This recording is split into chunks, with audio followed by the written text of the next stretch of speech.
welcome to everyone. Thank you for joining us this morning.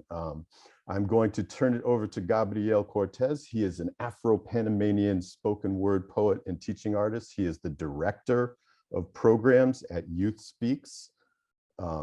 He's done work for Huffington Post, UC Berkeley Zellerbach Hall. He's been in the New York Times. He's kind of all over the place. So, all right, so we have some West Coast rappers in the chat too. I appreciate that as well. So he's, without further ado, I can't do enough to big up this person. So please, let's turn over the reins to my friend Gabriel Cortez. Oh, yay. Thank you so much, Jethro. And welcome to the space, y'all. Really excited to get to build with y'all over the next hour or so. And we're gonna have a really good time. So as a way of introductions, if y'all aren't familiar with Youth Speaks, I wanted to give you a quick little rundown. This is kind of an image of kind of what we do. Sometimes when folks think of Youth Speaks, they think of this. Back when it was safe for us to gather in huge opera halls, we pack them out with like 3,000 audience members, all kind of bearing witness to the voice of the young person at the center of the space. So this is Sterling from Richmond. They're incredible. All of this to say is that Youth Speaks, we do big things, but it's also not all that we do. They often begin in small spaces like this. Shout out to Street Academy and some of my students from over there in Oakland. So just as important as the big public performances are the intimate writing and performance workshops. It's the space cultivated between the poet and the page, poet and peer, poet and day-to-day environment, where the poet learns to take their first experiential steps towards writing or saying something true that they can't elsewhere, or where they get to hear someone else open up in ways that they haven't before. And so we're going to be doing that today. You're about to be sitting in the shoes of Winter or Juliana or Esau for these next like 45 minutes. And then we're going to break it down because I want to make sure that you got all of the tools that you need in order to make these similar impacts in your spaces. Shout out to UC Berkeley, recently did a study on Youth Speaks and just the impact of our work in COVID land and before. And also want to affirm if this is something that you're interested in. We have a new space for Bay educators and organizers for Youth Voice. That's the name of the space, and really trying to build with y'all. So like desperately looking for folks that work with teenagers currently, that want to work with teenagers, that are in schools, whether you're educators, librarians, after school coordinators, just the fly auntie, that got the youngsters looking for you. So I'll tell you a little bit more about that afterwards. But yeah, so I got a little check-in question. And it's gonna go like this. So we're gonna break you up into little groups, little duos, little trios, and with your squad, you're just gonna have about like 2 minutes to answer these 2 questions. So what is your name, what's your pronouns, and what's one thing you enjoyed by yourself during the pandemic? Or one thing that you enjoyed with others during the pandemic. And there's 2 golden rules on the space. Like, know that there are no wrong answers, and the standard is yourself. And what that essentially means is I'm not judging you, I'm not grading you. No wrong answers, just speaking from the heart. There's no wrong answers that come from the heart. And when I say standard itself, it means that it's not about, trying to impress the person next to you or sound like, I heard Saul Williams in the chat, Rakim, De La Soul, Tech Nine. Like, nah, it's all about just sounding like you and just being honest and speaking it from the heart. Sound good to y'all?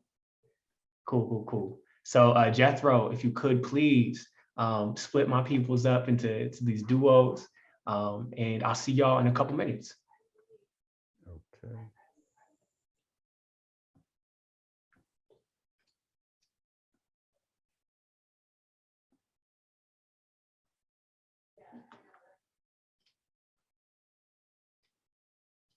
Nice. Welcome, Sanam.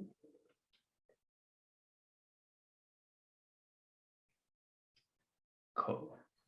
Okay. Yay, thank you. You're welcome.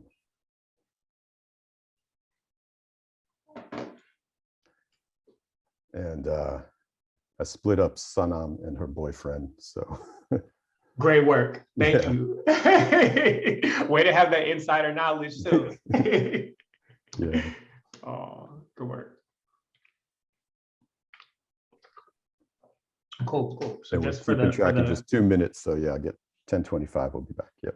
beautiful. And for the timing, a reminder, one time I'm gonna make a note. When do I need to pass it back to you? Maybe around 11:17, 11:20. Cool. Oh no, wait, my bad. My math is off. 11:23, yes. Got you. Perfect. Yay. Yeah, Thanks. it's definitely nice to have somebody who's fluent in the technology. I had a session yesterday with, I mean, 4 brilliant, important educators and like, activists, but they were like in, 70s, and it was, I mean, they actually pulled it off. So I don't want to sell them out, but I was sweating it. I was definitely sweating it. Oh, I know it's such a challenge, but way to hold them down. That's exactly why we got folks like you in that role. That's just like, I got you. I got Yeah. you. Yeah, I'm here for you. And yeah, Sanam as Mhm. well. Yeah, we actually had, one of them was literally the lawyer who argued the case that established a right to education for dual language learner kids. So Right on. the fact that, you have to educate somebody regardless of their language. It's like 1974. Yeah, so Wow. yeah. That's incredible. That's like, wow, we got the year, in which that became like the thing. Like Supreme what? Court decision, yeah, like, Wow. and Mhm. not just teach kids English, but kids have to have understanding of science, math, in a way that they can understand it, and not just kind of like, oh, they'll pick it up. Or so bilingual education, any of that arose out of that. I was very thankful to have them in the room. Nice. Beautiful. Yeah, that's amazing. Right? Like what a gift to get to, still exist on the same earth. Folks that like been doing that work, Most, for so long, yeah, trailblazing. most definitely. Oh, and you have a slide at the end with your contact details, or if not, can you put that in the chat at the end? Yeah, I'll Okay. definitely put it in the chat. All right, thanks. All right, I'm going to close the rooms. Thank you. Thank you. Bring folks back. I'll give you a 60-second heads up. That's good. Nice. And are there other breakout sessions throughout, or you're gonna just Actually, pretty nah, intimate? that's it for today. Okay. Hopefully did the thing though, got the videos on in a natural way, got folks just kind of activate their voice. So we'll see. We'll see what we come back to.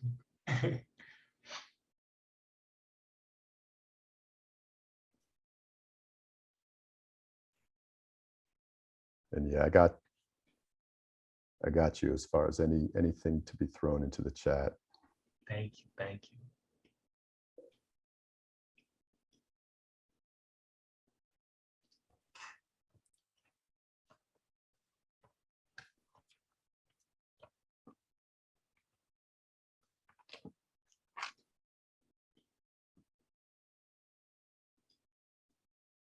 Yay, welcome back, y'all. Hope y'all had a cool little conversation. Thank you, Jethro, for breaking folks out. Yeah. We're here not just, doing the pedagogy thing. We're here to build and connect too. So thank you for that, y'all. Also want to invite you too. Come be in circle with me. If you feel comfortable, feel free to have your cameras on. There's gonna be plenty of opportunities in the session too for us to talk with each other too. And I love getting to see make as best eye contact as we can in this online space. Like it's getting to see who's rocking at the table with us. So cool. Welcome back. So it is now about 18 or 19 months since the World Health Organization declared COVID-19 a pandemic. And during that time, many of us developed a new relationship to ourselves and the world around us. I'm sure y'all are familiar with author Adrienne Marie Brown, right? Emergent strategy, pleasure activism, like Octavia's Brood. But she recently described their time during shelter in place as the most deeply connected and disconnected we've ever been. So now, as I know, we got educators in the space, and we're suddenly back in person and returning to in-person things. Now, I think it's just super important. Just want to make a little bit of space for us to slow down and reflect on what this historic period of isolation felt like for us. So today's writing workshop is to explore what it felt like to be by ourselves. And we're gonna actually get to do that together with the squad. So I'm gonna share my screen again to get this thing popping. And you should be able to see the face of one of my favorite poets and singers of all time. Shout out to Jamila Wood, shout out to Chicago, Young Chicago Authors, which she came up into, which is like Youth Speaks' cousin on over there. But she's got a song called Holy. And I really love this song because in it, she's got just a simple line that says, I'm not lonely, I'm alone. And I love how that short line distinguishes these two words between what's the distance between alone and in loneliness. And I like how it makes them their own distinct little universes. So I actually want us to begin there by exploring how we've experienced both loneliness and aloneness in different ways. And so I'm gonna drop the link to this little word palette we're gonna do in the chat. And I encourage you to hop on in. We're gonna fill this thing up together. And again, want to affirm there's no wrong answers and the standard is yourself.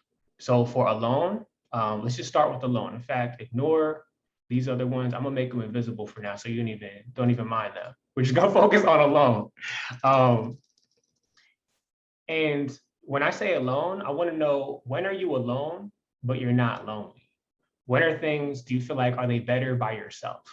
And I want us to think about like places where we feel alone, but not lonely.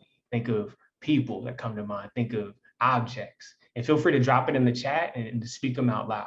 So for example, as y'all are thinking, like some examples are like when I'm playing basketball early in the morning and I'm just kind of shooting hoops by myself. I'm alone, I'm not lonely, it feels great. Or when I'm listening to the podcast in the bathtub, shout out to the Dungeons and Dragons podcast, which helped me escape this world. But yeah, what do y'all think?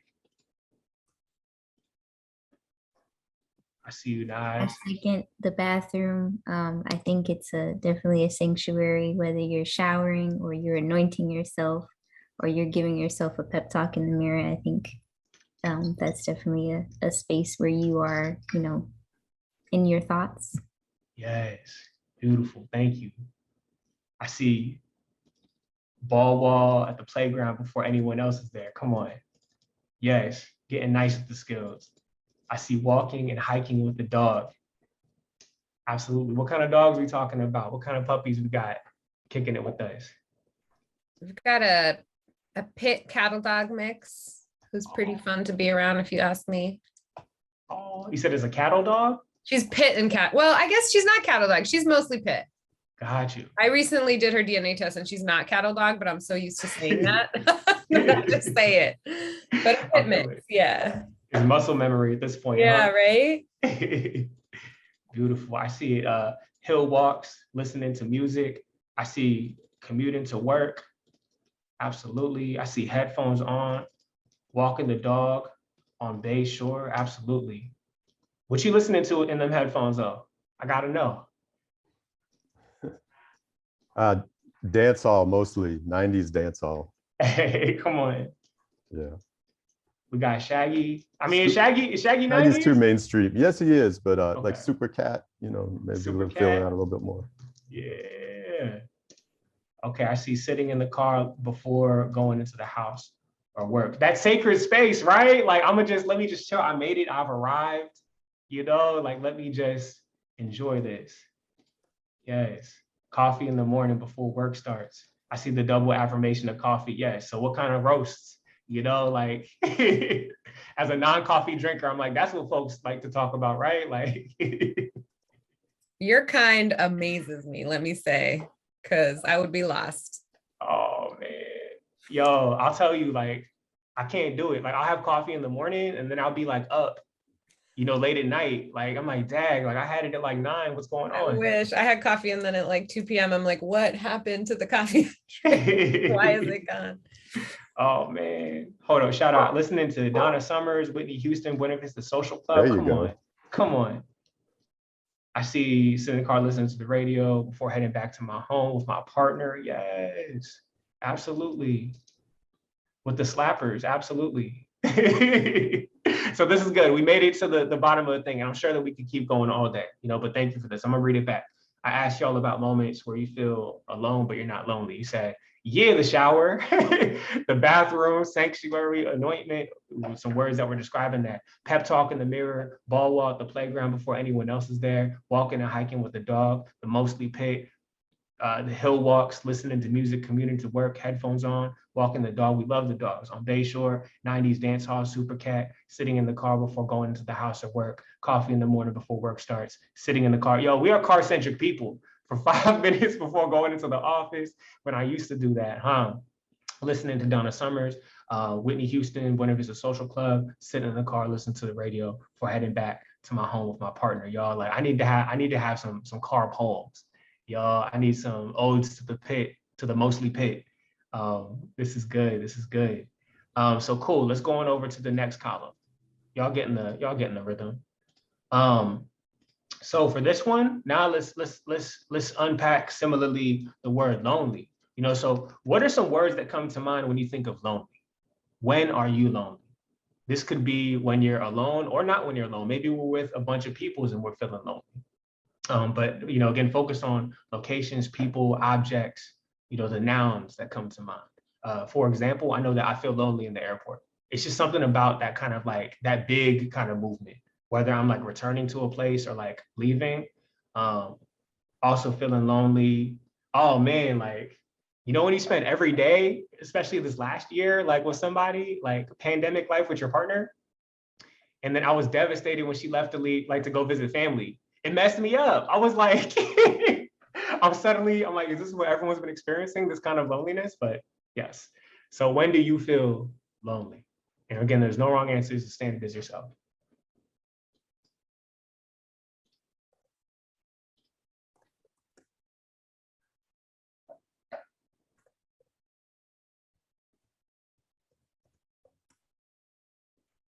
I see y'all thinking. I feel that. So I see it in the chat when my alone time isn't intentional, when I'm craving connection. Super real. Heavy extrovert. Shout out. And if I could ask too, you know, like, I think that's so interesting. When my alone time isn't intentional, like what comes to mind? Like, when do you feel like your alone time isn't intentional? Yeah, I think it's just like I've always been an extrovert. So like if I just feel like I'm alone because I can't, like I'm craving connection or I can't, like I guess it's really like when I don't want to, right? When I'm like, so if when I feel like, oh, I want to be decompressing, but like I often decompress in relationship to other people or like around someone, or I just want to share. And when I feel like I'm like, oh, I can't make that, I like didn't want to be alone. I just am physically alone. Like physical alone does often put me towards loneliness in my extroversion. Gabriel, can you relink that that link? Because I think it opened to somewhere else. Oh, did it? Oh, yeah, it went to the, that's mad funny. Okay, that's what I get. Nah, I'm gonna put the real one. Here is the real word palette.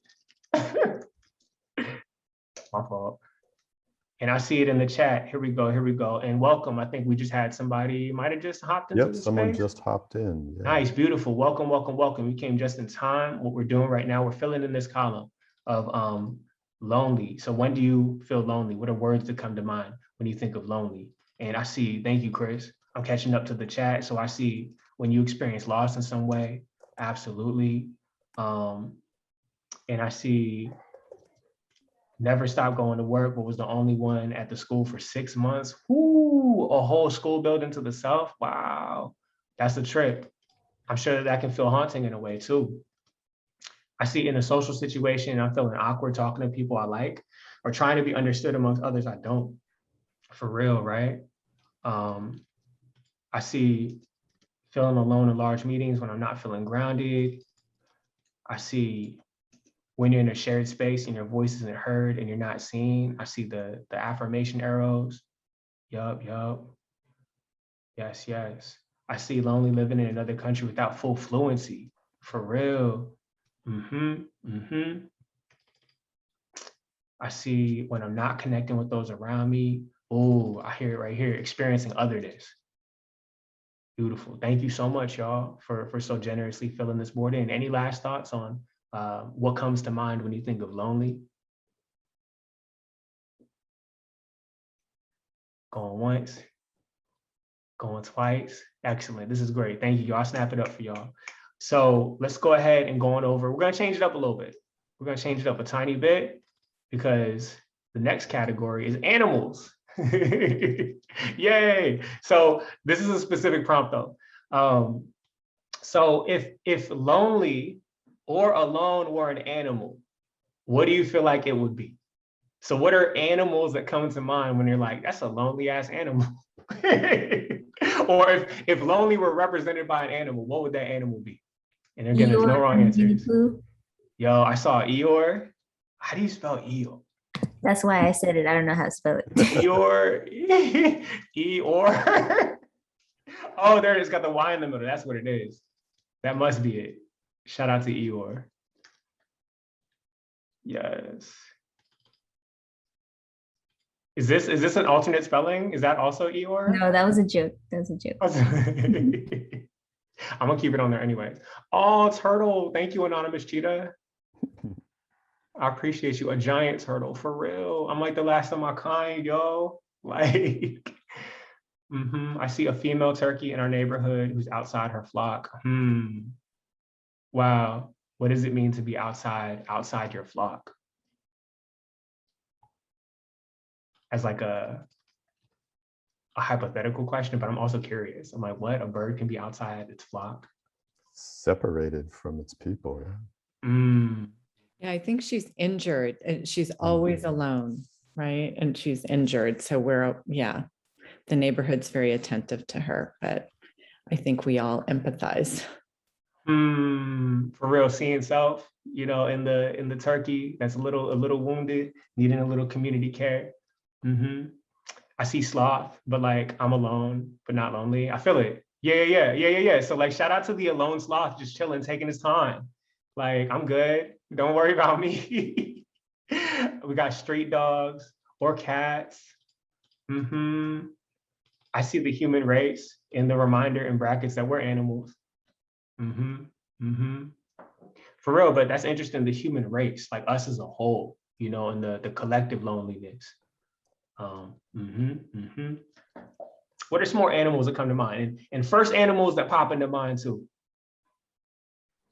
I feel you, Sanaa. It's all good. It's stuck on it. I'm struggling. I don't know. Maybe I don't want to imagine. I don't want to believe any of the animals are lonely, but I'm struggling here. Well, think of the alone piece. Maybe it's not like the devastating kind of the negative lonely, but like what's I'm chilling. Okay. So not lonely. Alone. Okay. Yeah. Alone, but not alone. Okay. Like I see hermit crab. It's just like, I'm just trying to chill up in this fly little shell I found. Don't mind me. Come on, Anonymous Cheetah. The lone polar bear on the iceberg drifting into extinction. What? I see the lone wolf. I see the male lion. Yeah, male animals be a trip.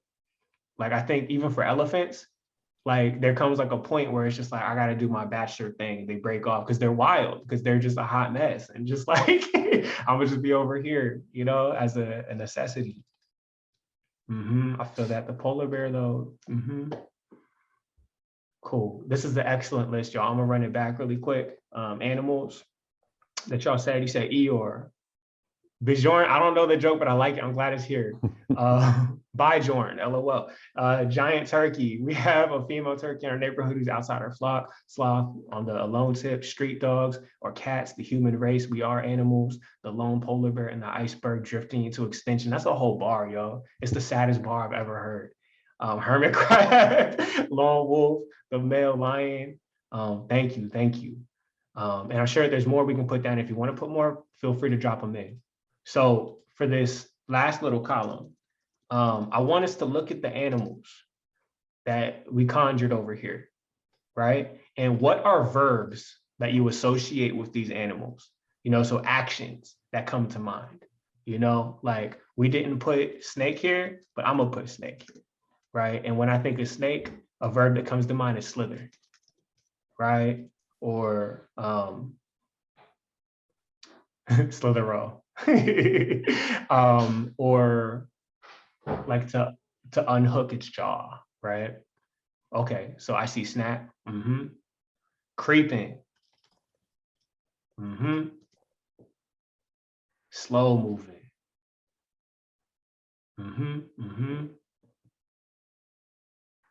sleepy. As a verb, probably just sleep, but I like sleep, sleepy sleep. Snap, wandering, yes. Oh, I see praying.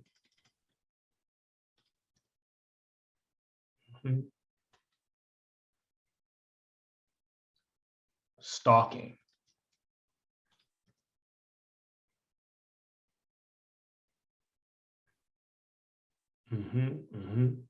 What verbs come to mind when we think of dogs? There's a whole plethora, I'm sure. To be still.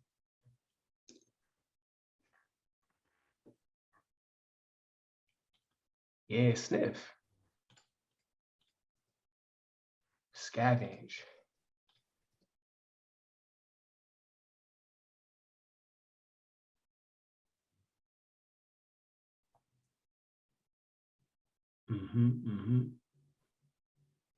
Protecting.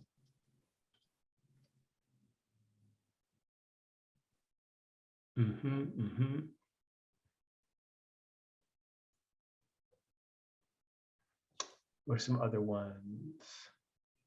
What's the hermit crab up to? So I know the hermit crab's kind of creeping, perhaps.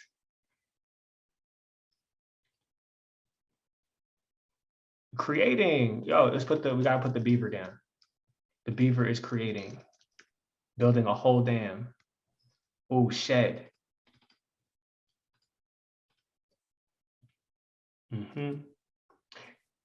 Scratch.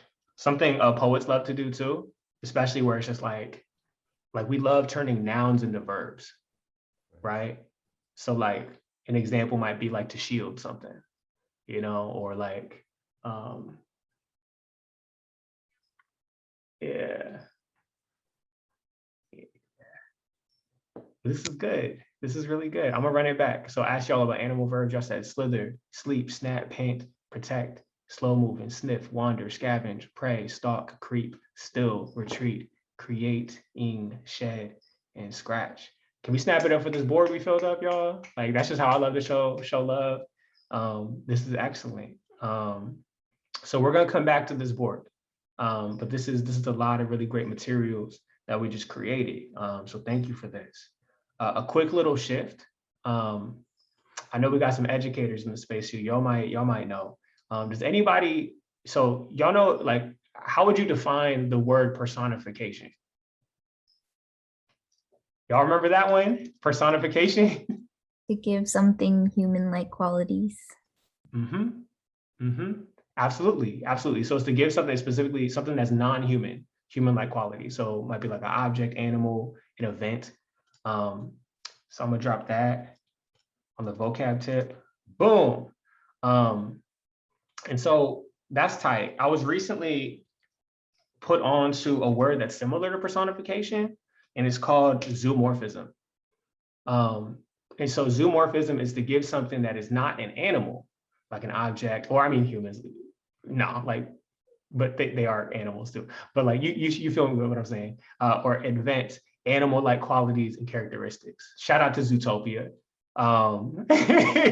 Zootopia is certainly personification, but like if you could imagine a Zootopia where it is like humans that are seeming particularly animal-like. We'll get to that in a second. So yeah, pets, right? We personify our pets all the time. Pets with human eyes, right?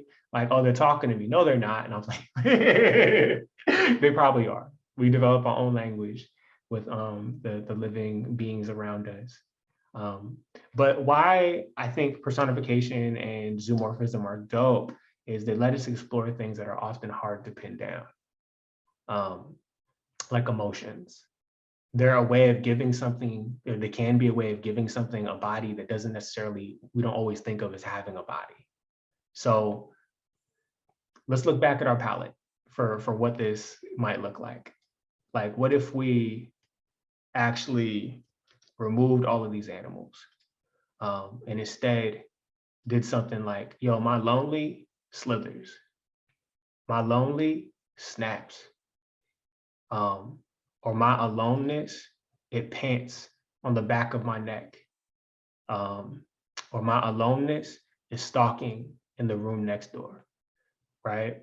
When we start to, now it's like, oh no, like that alone feeling, that lonely feeling, it suddenly has a body. It might have teeth, it might have claws, or it might be soft, you know, it might be furry, it might be welcoming, right? And that's kind of that's the trick we're going to be playing with in this next little free write. So I got a writing prompt for y'all. I had it hidden here this whole time because I'm dramatic. And the writing prompt is, I want you to tell me about what loneliness or aloneness is like for you. And there's no wrong answers. The standard is yourself. It doesn't need to be poetic or whatever that means. It doesn't need to rhyme. Unless you try to write a rap, then it has to rhyme by definition. Just playing. But if you need a place to start, you can begin with alone or lonely lives. And then I got a couple challenges for you. Try describing that lonely or aloneness as an animal. And a second challenge is try to use at least 5 words that have been written today. So 5 words from this board, even if it's an animal, right? An example of what this might sound like I did this earlier. I wrote, lonely lives in the carved out space of my partner's footprint. It rattles its tail at night.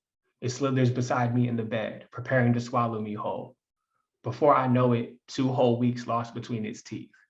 Lonely scales the skin behind my ear, refuses to shed, until I pick up the phone.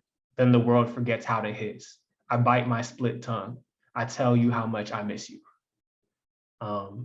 It's like one way it could go, you know, but the real thing is, again, it's not about sounding like me, it's about sounding like you. And we're gonna put 10 minutes on this. Sound good?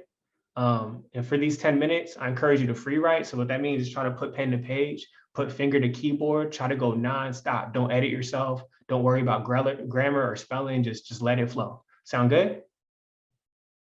Cool, cool, cool. I'm gonna play a little bit of music over here and I'll be checking in on y'all at about the top of the hour. But have fun with it, y'all. Appreciate y'all, and I'll see y'all on the other side. And thank you so much, Jethro, for dropping in the chat. Appreciate you. That's why Jethro's here, y'all, holding me down.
a quick time check. You got about 90 seconds left. So think about how you want to bring this free write to a close.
All right, y'all. Wherever you're at, if you're still working on it, let this line that you're working on now be your last line. Don't press enter. Don't pass go. I know. Great, y'all. Like, I want to snap it up for y'all. I don't know if y'all be writing often or if it's been a little while, but thank you for taking that dive into the unknown, or to the familiar. Now what we're gonna do is gonna make a little bit of space to get to celebrate some of that good writing that was being put down just now. So I want to actually invite anyone, if you'd like to share a little bit, whether it's all of what you wrote or a favorite part, a line, a morsel, a word. And yeah, we'd love to get to hear from a few of us. So who'd like to break the ice? Who'd like to share a little bit and set it off? I'll go. Yes. I'll give a morsel. I wrote a little bit because it feels corny. But my lonely bee creeping comes around when I should be sleeping, lives beneath the bed and in my mind, in the bathroom, and leaves his rent right on time. Absolutely, poet. Thank you, thank you, thank you. I'm over here jotting the notes. For real, the thing that lives beneath the bed and on your mind, appreciate you. And also, y'all, we welcome all corn, in all flavors, so like, thank you, thank you, thank you, thank you. Again, these are just first drafts too, for real. Like, they didn't exist 10 minutes ago, so we welcome into the world like the newborn babies they are. So thank you. Yeah, like Jethro says, we always feel shy sharing. Be brave. It's candy corn season. Who is Symposium 3, yo? I'm like, I feel like I know you. Oh, it's Lilo. Oh, yay. Hi, Lilo. Cool. So I want to welcome, would anybody else like to bless us with some words?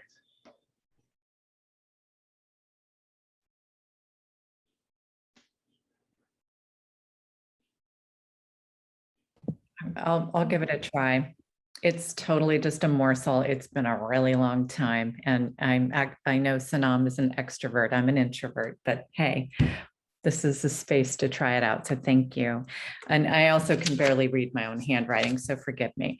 I wrote about aloneness. My aloneness lives in a stretched out desire, sometimes out of reach, missed opportunity that provides me with the necessary retreat, rejuvenate, return to my burrowed tree, my nest, creating space for me to slow down and reconnect.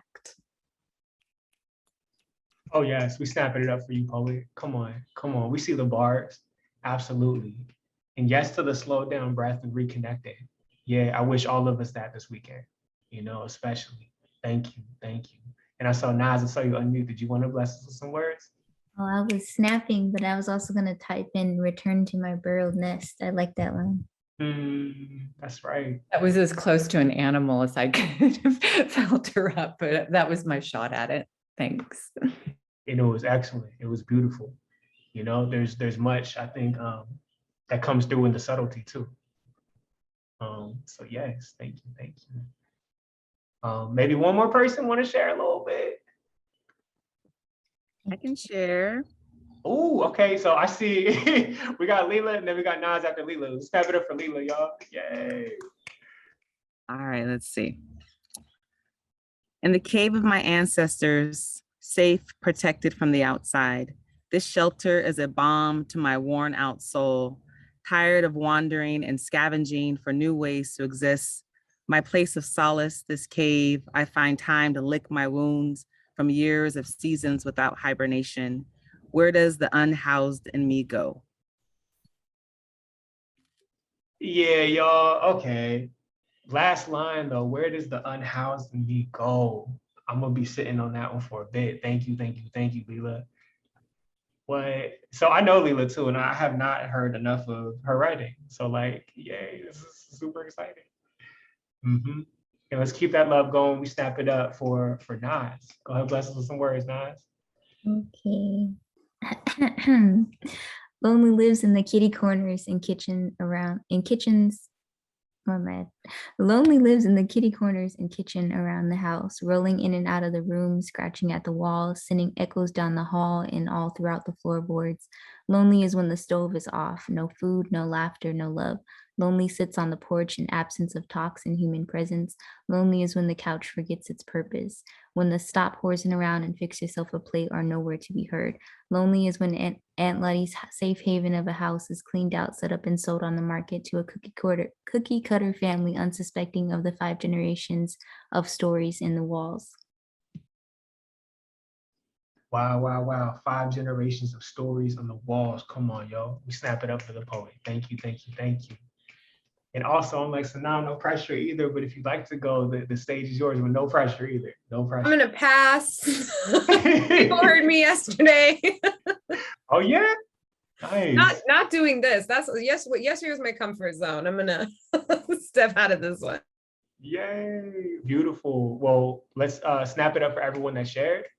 And we're gonna snap it up for everyone that received. Thank you for real, everyone, for being in the circle. Mad appreciations and mad love. And thank you. As a way of kind of closing out the space before we get into the breakdown, I want to encourage everyone, let's take a little breath. Let's slow down that breath, as was kind of alluded to earlier. So take a breath in through the nose and smell those roses. And then when you exhale, I want you to imagine blowing out a candle. So ready, exhale. Yeah, y'all, we did it. And that is what a Youth Speaks workshop can be like. Yay. I'm so glad that you got to write. It felt like a powerful moment. Yes. So let's break it down. Now I want to invite folks to kind of we had our participant hats on. And so now I encourage you to put on your facilitator, your educator, your holder of space hat.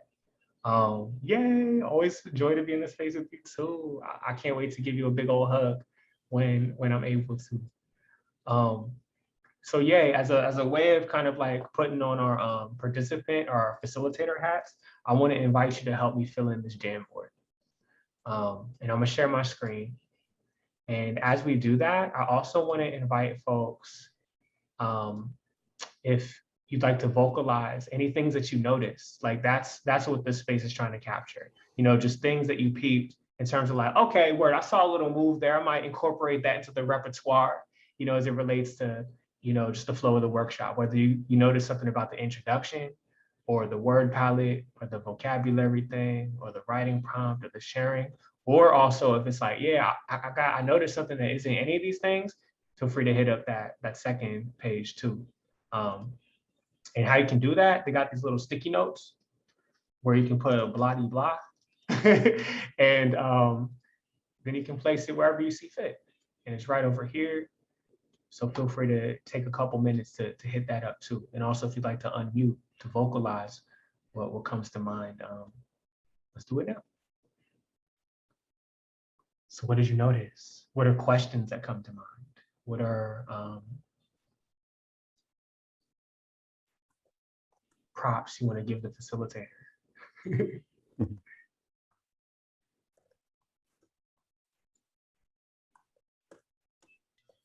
I guess it's less feedback, and I'm just more curious and wondering if you've done this or this can be done replacing those two words. Like, could it be two other feelings or emotions or, anything like that? That's what I'm left kind of wondering. I think this was wonderful. Yeah, absolutely, Chris. And yes, this thing's totally modular. I think I wanted to highlight the word palette, the vocabulary, the writing prompt, like, the sharing, the introductions, like all of these can be reshaped, to cover whatever topic feels most urgent to your young folks. And I think a core tenet of this work is like, how do we be responsive to, make room to just talk about what's, most urgent right now. So like right now it might be aloneness versus loneliness. Next week it might be like the environment, or like other emotions like you named, right? Or yeah, like, so yes, it's totally all modular. I think you probably have to find another quote or another secondary text, to alley-oop it, like from the Jamila Woods, but you also don't even need the Jamila Woods, like so much of our work is, we call it life is primary text. So like we can have a word palette where we're just like, what are people you feel like everyone should know? What are places you feel like everyone should know? What are moments in history you feel like everyone should know? And we don't need a secondary text to prompt that up. Yep.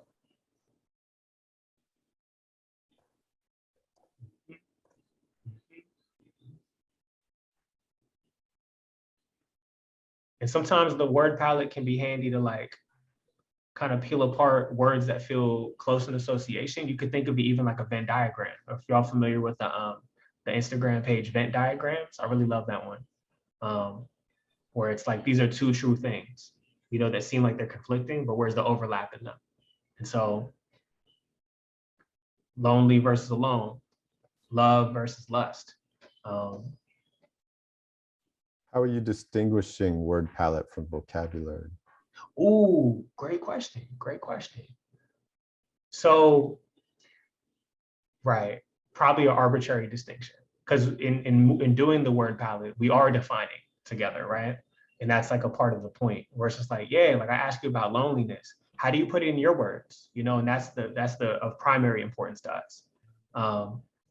Before any dictionary, like how do you experience the thing? So we are vocabulary building in the word palette. I guess when I say vocabulary, I explicitly mean when I'm bringing in like here's a dictionary definition, to kind of like get us all on the same page, and that we can move on from there. So like zoomorphism and anthropomorphism or personification are all, that's what I meant by vocabulary.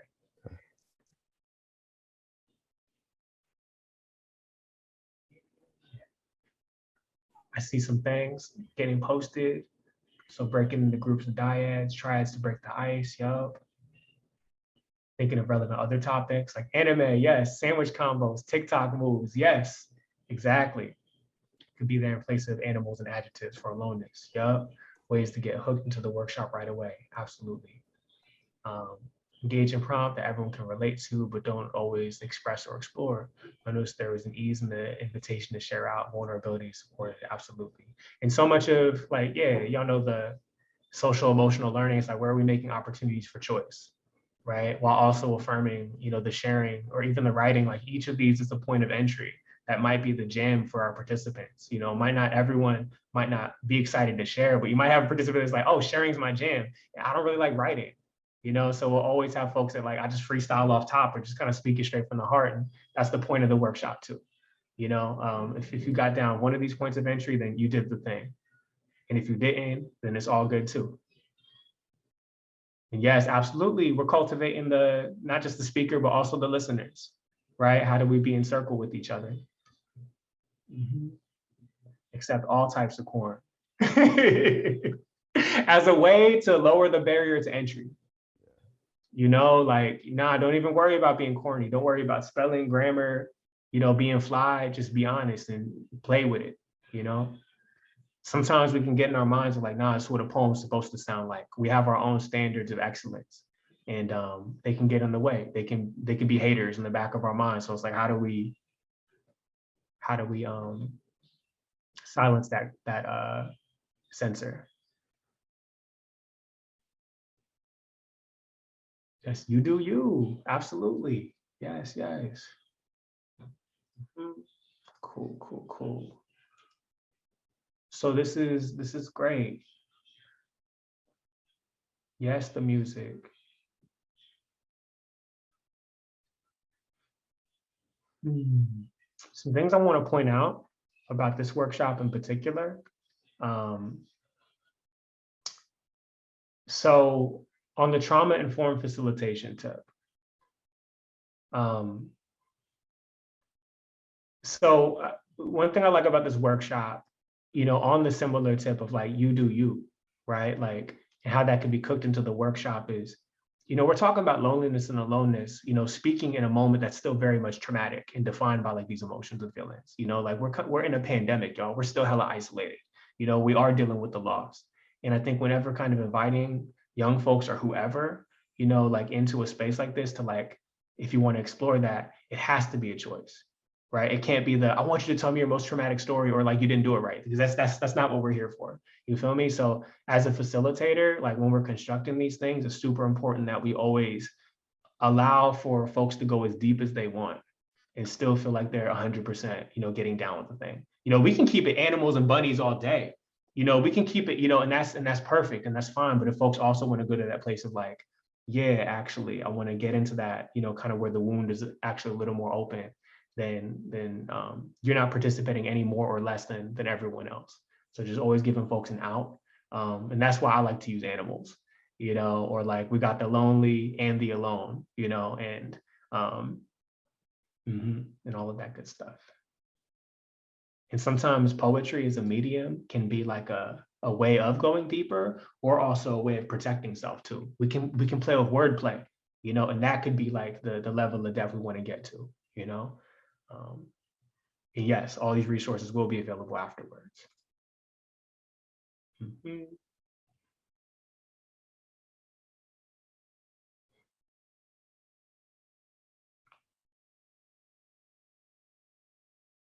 So if we had more time, what I would have us do is we would like try to reconstruct the workshop from memory and do that thing of like, so what was the first thing I did?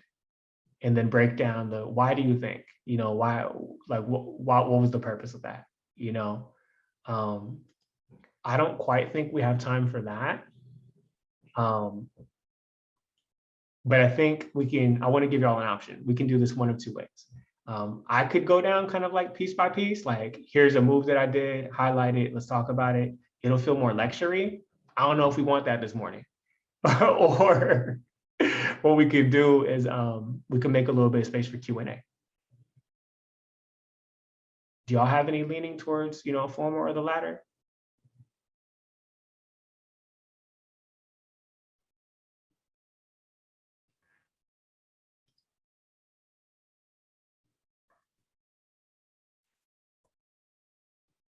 I'm good either way. I think, you know, we have about 5 minutes, so the board is jamming, so we can just keep with the board.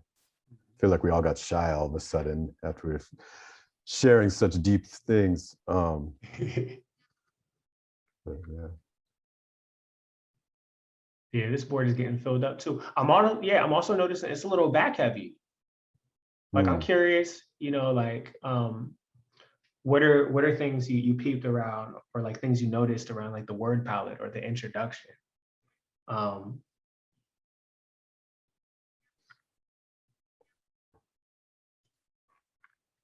I think the introduction really sets the tone. So this, you know, vulnerability, this sharing, if you have like a good prompt like that in the beginning, we know that we're in a space where we're supporting each other, because we can just say what we need to say.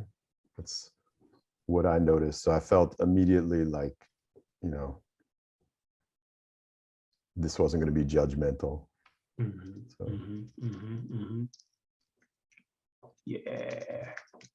Yeah, absolutely. And I think, so y'all peeped up top, like before we even got into our breakout rooms, like one thing we always say in youth speak sessions, the 2 golden rules, like there's no wrong answers and the standard is yourself, right? Like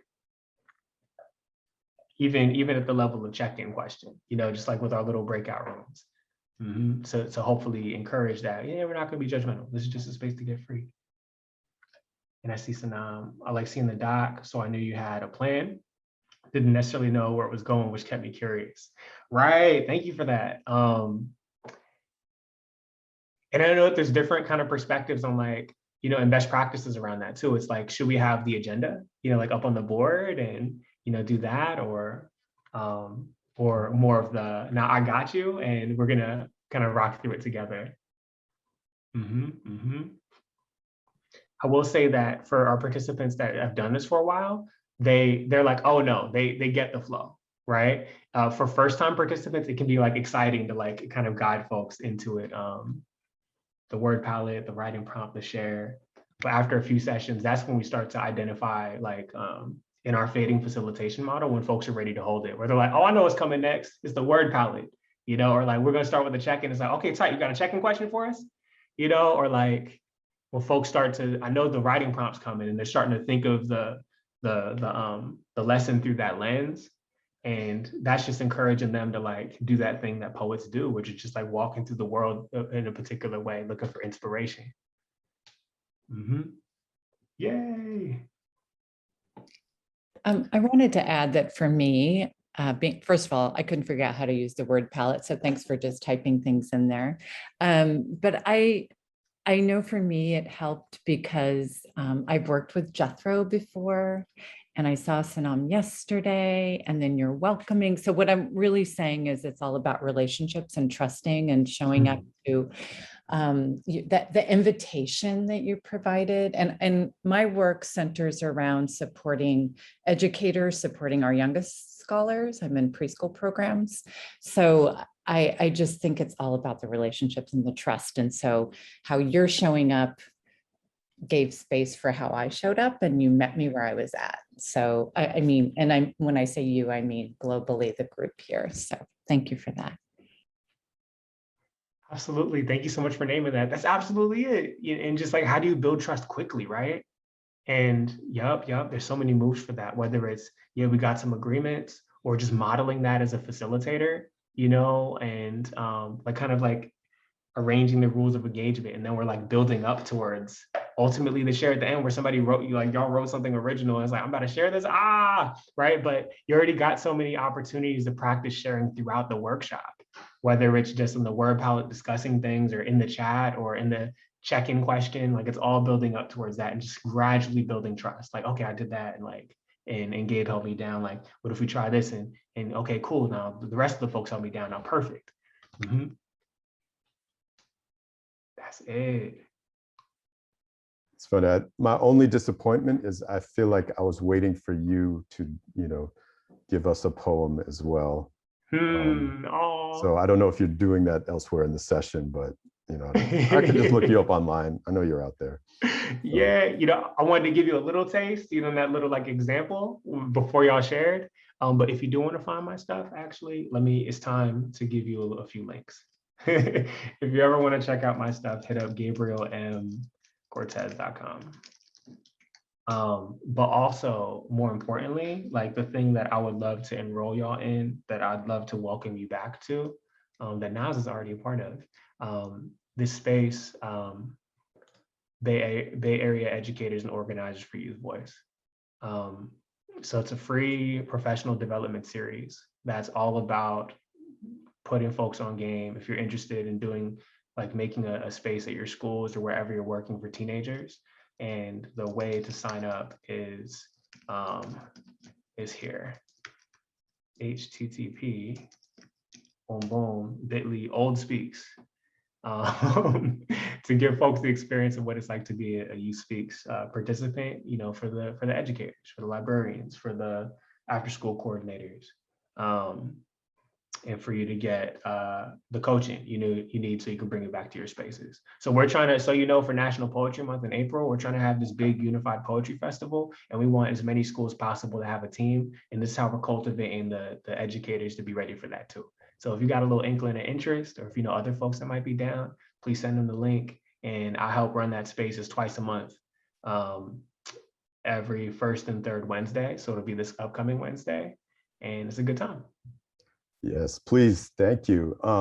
Yeah, please join that every first and third Wednesday. I have that in my calendar, definitely. And folks, I just want to, on the behalf of the Oakland Literacy Coalition, really thank Gabriel Cortez for this session. I think for a lot of us, we're not comfortable writing and haven't led these sessions in a while. So this, really brought up a lot of interesting stuff for me. I wonder if you could all do me a favor and fill out the evaluation so that we know, where we did well, where we need to improve. And I'll share that with Gabriel. It was really, really moving session for me. I'm impressed. I'm wondering too, for the folks that are out there, what session are you going to next? We have two choices we have coming up. Which ones did you choose? Are you going to, the swing of the pendulum, reading in the brain? Are you going to Oakland Reach, the Fluent Seeds partnership? I don't know. I can't choose. I think I might go to the reading in the brain. So I'm very curious about. If anyone how has that works. questions too, I know what both of them are about. So I'm happy to help if you want to know, wondering what those sessions are. It's not clear from the title or like who they're geared towards.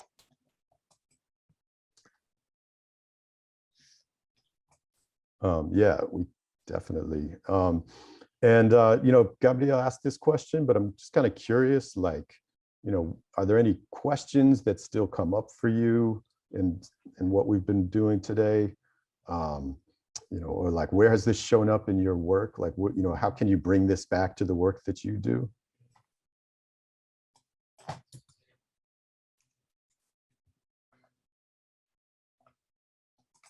And don't make me voluntold someone, please.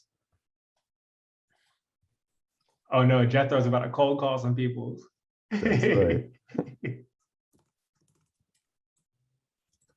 So those that are working with youth, I know for me, it's been so long. I was working in a youth writing program in the Juvenile Justice Center, and I wish I had some of these prompts at that time, because I think it would have, just the whole methodology and personification, using animals to express, and just chopping it up like that was really, really eye-opening for me.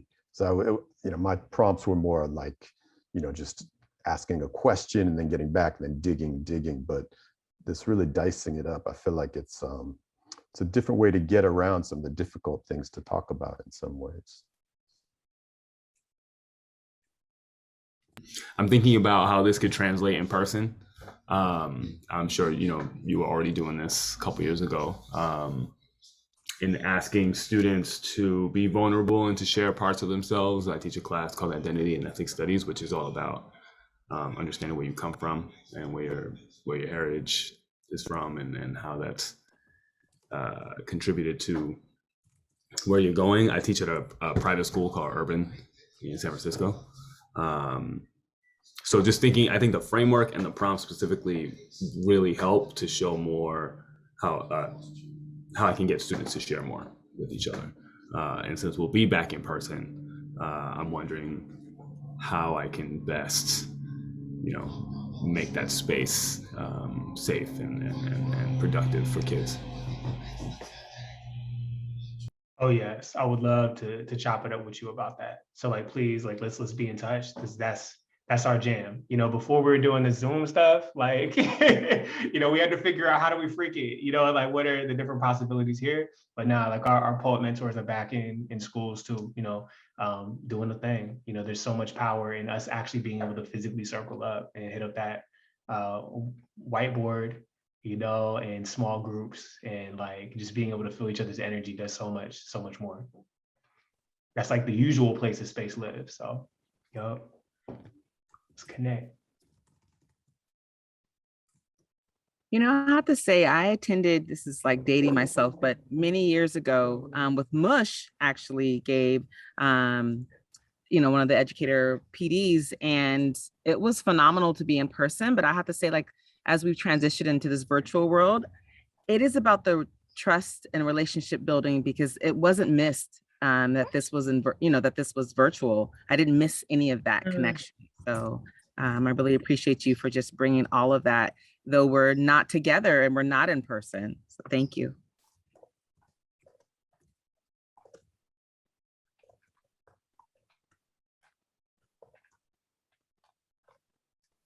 What? I did not know that.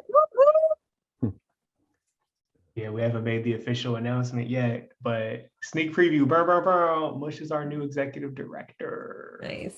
Yeah. Well, once again, thank you to Gabriel, and I look forward to partnering more in the future. I want to bring you into some of our member sessions and run writing workshops. We have all sorts of folks that are doing writing within the Oakland Literacy Coalition, and I feel like it would be really, really deep to broaden our work and to be working more with older kids and writing expression, youth expression, spoken word. So I feel like that it's a real strong part that that I'm glad to have as part of our symposium today, and definitely fits our theme of justice, because it's all about self-expression, self-exploration, and learning and being out there. So I will welcome you to join our next session starting after lunch, I believe. So you can grab yourself a nice tasty treat, and I'll see you all back in the afternoon. And please check out Whova for the resources, post threads. I think there's still a possibility of winning a prize out there, although the lead is big. We're gonna announce a second prize because the leaderboard just got too hot, and I don't think anyone can catch the #1 spot. So it won't be Warriors tickets, but we'll have a smaller prize for the #2 spot. And I'm working on sending that message out right now. All right. Excellent. All right. Thank you so much for joining us today. Bye, everybody. Good to see you all. Thanks.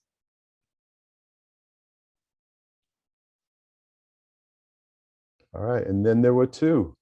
Yay, we did it. Any last things you need from me? You did it. No, no, I think I'll put that Jamboard, I'll just put the link to that like in a Google Doc. I'm not sure like directly how you have it as a, it's a website, right? So, so yeah, I'll put that up. I'll put the, all that stuff you threw, you had a gang of resources, so they'll all go in there.